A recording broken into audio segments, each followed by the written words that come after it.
8h15, Valérie Pécresse, l'invitée d'Audrey Crespo-Mara. Bonjour à tous, bonjour Valérie Pécresse. Bonjour. Présidente de la région Île-de-France, mais aussi présidente du mouvement Libre au sein des Républicains, donc principale opposante à Laurent Wauquiez au sein même du parti. Vous le battez désormais en termes de popularité avec 50% de bonnes opinions contre 32%. Vous aimeriez personnellement remercier l'étudiant qui l'a enregistré dire n'importe quoi ? Vous savez, aujourd'hui, je crois que si nous voulons regagner la confiance des Français, il faut qu'on gagne la bataille de la crédibilité et pas la bataille des décibels. La bataille de la crédibilité, c'est celle d'être toujours en proposition, d'être toujours en idée neuve. Et c'est l'objectif de Libre, un mouvement d'idées qui n'est pas une sensibilité, qui n'est pas là pour diviser les Républicains, mais pour proposer. On a fait, vous le savez, des propositions en matière de déserts médicaux, en matière de congés de paternité obligatoire, en matière de sécurité, de police municipale. On est sur tous les sujets, sur les menaces qui pèse sur la société française, sur les besoins aussi des Français. Alors Laurent Wauquiez, je le rappelle d'un mot, avait dit le nombre de conneries qu'elle peut faire, et finalement vous êtes la grande bénéficiaire de cette affaire. Oui, parce qu'en réalité, il parlait de la réforme que j'ai faite, qui permet aux littéraires, en tant que ministre des universités, qui permet aux littéraires de rentrer en école de commerce. C'est une réforme dont je suis très fière, qui a permis à 4000 jeunes littéraires de rentrer dans des écoles de commerce, et je crois que c'est un dispositif plébiscité, c'est tout sauf une connerie. Et paf, ça c'est fait.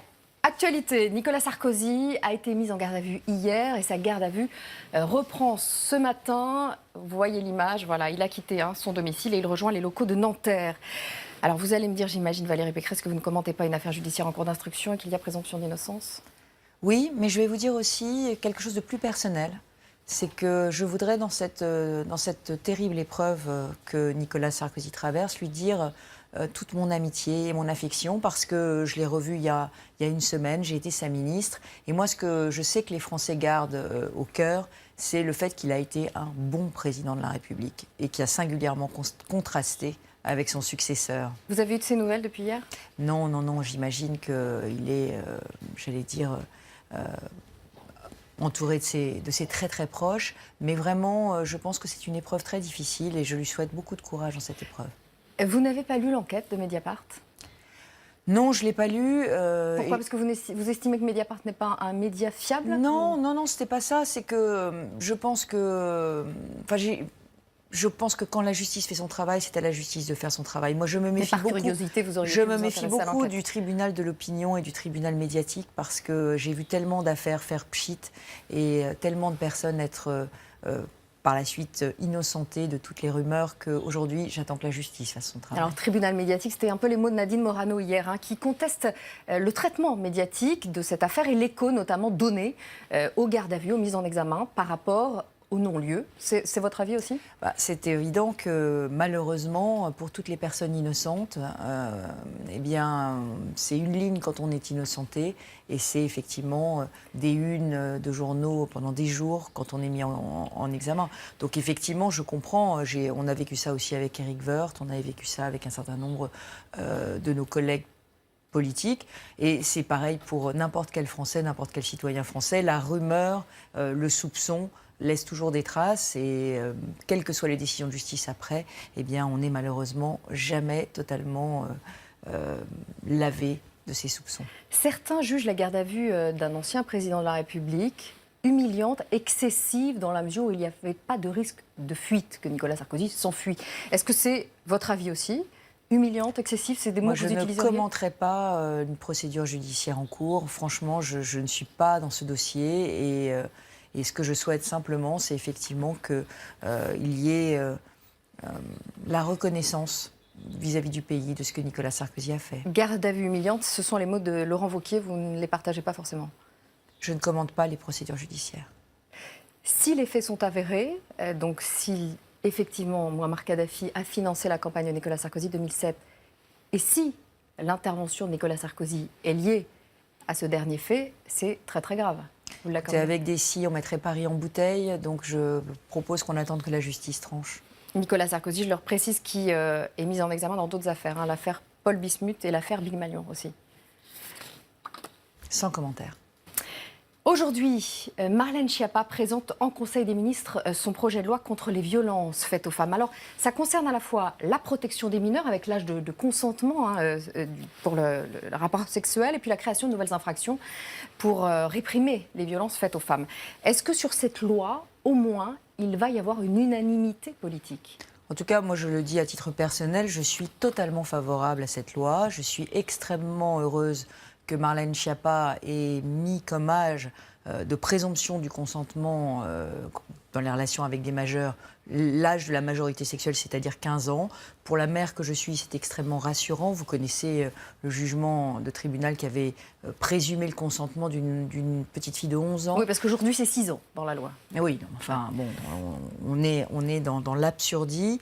Bien évidemment, ce n'est qu'une présomption. Évidemment, il y aura des possibilités pour les juges, lorsqu'il s'agit de relations adolescentes, de juger différemment. Mais je crois que c'est très protecteur pour les mineurs. C'est une très bonne chose. Et sur la loi sur le harcèlement, moi, j'ai milité depuis des années pour qu'on reconnaisse le harcèlement sexuel. Et en tant que présidente de région, vous le savez, j'ai mis en place le 31-17, une application d'alerte dans les transports en commun pour enfin libérer la parole en cas de harcèlement sexuel dans les transports en commun, des victimes et des témoins. Et c'est un formidable succès. 6000 téléchargements de l'application, 400% de signalements en plus et peut-être le début d'un contrôle des comportements dans les transports en commun pour éviter les frotteurs, les harcèlements, les insultes sexistes. Le gouvernement revoit le dispositif de la CSG pour 100 000 Français. Donc ce sont ces retraités qui étaient juste au-dessus du seuil fixé. Édouard Philippe l'a annoncé hier, donc il lâche du lest, c'est une bonne chose. Et je crois que cette mesure de hausse de la CSG est très injuste. Elle est très injuste et elle vient de l'incapacité du gouvernement à réformer l'État. C'est-à-dire à faire des économies. Annoncée hier, est-ce que c'est une bonne chose ? Écoutez, quand un dispositif est mauvais, on le corrige, mais là, malheureusement, on le corrige qu'à la marge. Et la vérité, c'est que cette hausse de la CSG est une mauvaise décision. La bonne décision, ça aurait été de baisser les dépenses de l'État, comme nous, les collectivités locales, nous les avons baissées. Si l'État avait fait cela, eh bien, aujourd'hui, on n'aurait pas de hausse d'impôts en France et ce serait beaucoup mieux. Venons-en au quotient familial et à une proposition de la majorité, alors qui fait polémique depuis hier. Un député de La République En Marche préconise de fusionner les allocations familiales avec le quotient familial. Alors, ce qui reviendrait à ne plus accorder d'aide financière aux familles les plus aisées pour en faire bénéficier les familles à plus faible revenu, les familles les plus pauvres. Est-ce que c'est une mesure trop à gauche pour vous ? D'abord, ce qu'il faut dire, c'est que le quotient familial est plafonné. Donc, de toutes les façons, l'avantage du quotient familial pour les familles les plus aisées c'est pas open bar, le quotient familial. Mais quel est l'intérêt du quotient familial ? C'est de permettre à des familles de la classe moyenne de supporter le coût d'un enfant supplémentaire. Et vous savez bien que c'est pas facile de passer de 2 à 3, et encore moins facile de passer de 3 à 4 ou plus. Donc, le sujet, c'est est-ce que nous continuons d'avoir un modèle français dans lequel nous souhaitons qu'il y ait des familles qui aient plus de 2, 3, 4 enfants. C'est une question, moi j'y suis personnellement très attachée. Je pense que la liberté d'avoir le nombre d'enfants que l'on souhaite, elle est garantie par le quotient familial et elle est garantie aussi aux classes moyennes. Et c'est important parce que la politique familiale n'est pas seulement une politique sociale, c'est une politique sociale, mais c'est aussi une politique pour avoir davantage de jeunesse, davantage de dynamisme, davantage de croissance. Et moi je crois beaucoup à la démographie. Vous êtes présidente de la région Île-de-France, je le disais, donc c'est une autorité régulatrice des transports et vous allez devoir affronter vos premières grosses grèves à la SNCF demain et puis à partir du 3 avril, un mouvement d'usure. Est-ce que vous êtes solidaire des cheminots ou solidaire d'Emmanuel Macron ? Mais je suis solidaire des cheminots en leur disant qu'il faut changer, C'est-à-dire que ceux qui sont en grève ne veulent pas changer. Oui, mais la SNCF doit se réformer. Elle doit se réformer parce qu'il va y avoir l'ouverture à la concurrence et que les Français attendent de la SNCF un meilleur service pour un meilleur prix.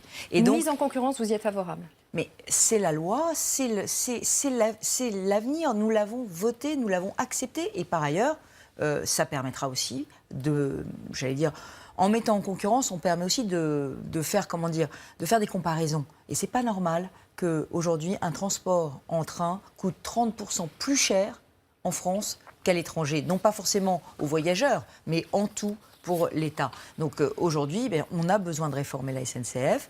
Moi, je le dis, cette grève, elle est particulièrement inhumaine parce qu'elle va se dérouler 2 jours par semaine pendant potentiellement 3 mois. Donc elle va mettre dans la galère des millions de Français. Et moi, ce que j'ai dit à la SNCF, c'est que j'exige du gouvernement et de la SNCF que le service minimum soit assuré. Alors, service minimum, c'est combien ? C'est un train sur 3 ? Alors, en Île-de-France, c'est un train sur 3 qui circule. Et si ce service minimum n'est pas assuré, j'exigerai le remboursement des titres de transport aux voyageurs. Ça fait partie du contrat que j'ai signé en tant qu'autorité organisatrice en Ile-de-France avec la SNCF. Comment vous pouvez exiger le remboursement pour les voyageurs? C'est pour les rassurer ou réellement c'est possible? Pas du tout. L'Île-de-France Mobilité est autorité organisatrice, c'est-à-dire que nous avons un contrat avec la SNCF. Nous leur donnons pratiquement 4 milliards d'euros, je crois, par an en tant que client pour exploiter les lignes de train en Île-de-France, les lignes de Transilien et de RER. Si le service n'est pas fait, je demanderai le remboursement. Ça fait partie du contrat que nous avons.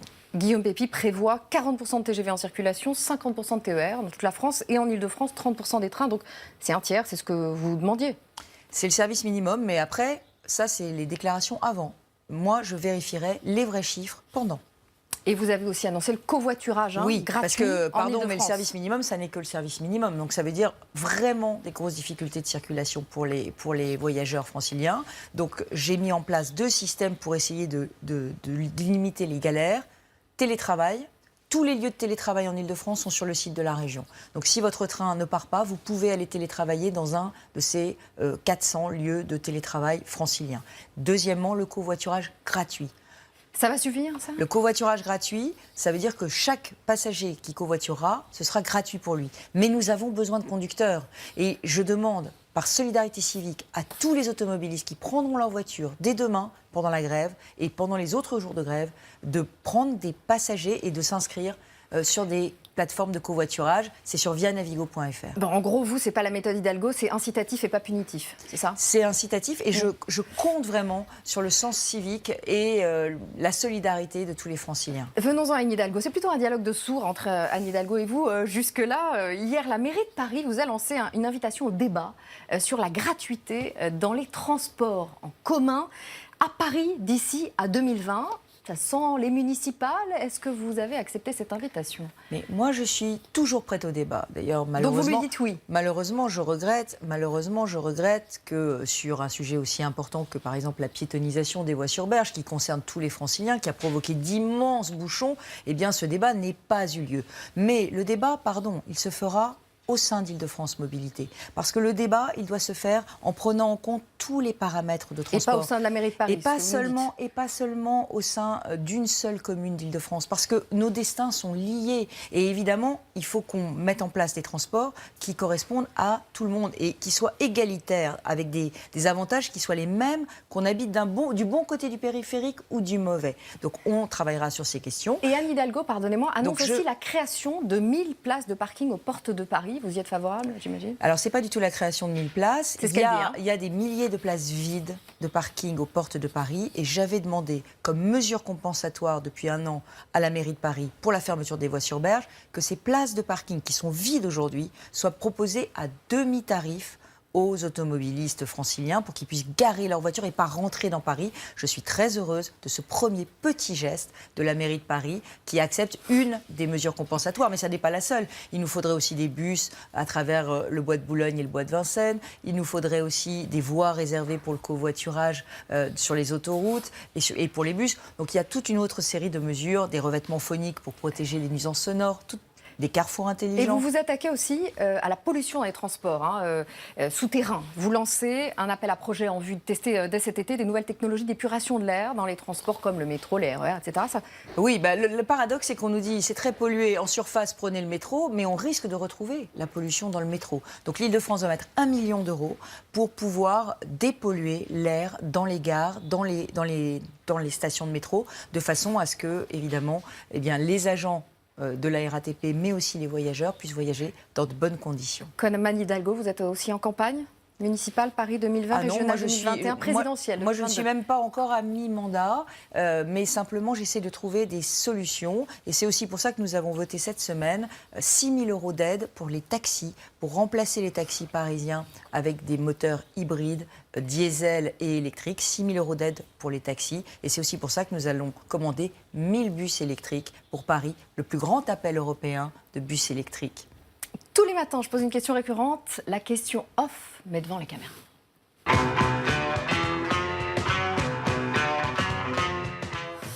C'est off, entre nous. Pourquoi ne pas admettre finalement que vous êtes beaucoup plus proche d'Emmanuel Macron que de Laurent Wauquiez. Vous pourriez être, par exemple, sa première ministre après Édouard Philippe, non? Parce que je crois que autant sur les sujets de réforme, il y a des sujets qui vraiment Sont voilà, assez proches. correspondent à ce que nous aurions fait. Donc je ne vais pas dépenser mon énergie à combattre. La réforme Chiappa, par exemple, je suis tout à fait favorable. En revanche, il y a des sujets sur lesquels je suis radicalement pas d'accord. Et notamment, beaucoup de sujets régaliens. Le plan prison, par exemple, qui me paraît être totalement angélique par rapport à la réalité des sujets. J'étais dans une prison francilienne il y a très peu de temps. Je peux vous dire que la situation est extrêmement dégradée. Donc on reste dans la famille Les Républicains. Ça moi, reste une famille, on se dispute, comme dans toutes les familles, on se bat pour l'héritage. Non, mais moi, moi, ce que j'essaie d'être, c'est beaucoup plus réformatrice sur le plan économique et social que Emmanuel Macron, et beaucoup plus ferme sur le régalien. Je pense qu'il y a la place pour une alternative à Emmanuel Macron. Merci beaucoup Valérie Pécresse.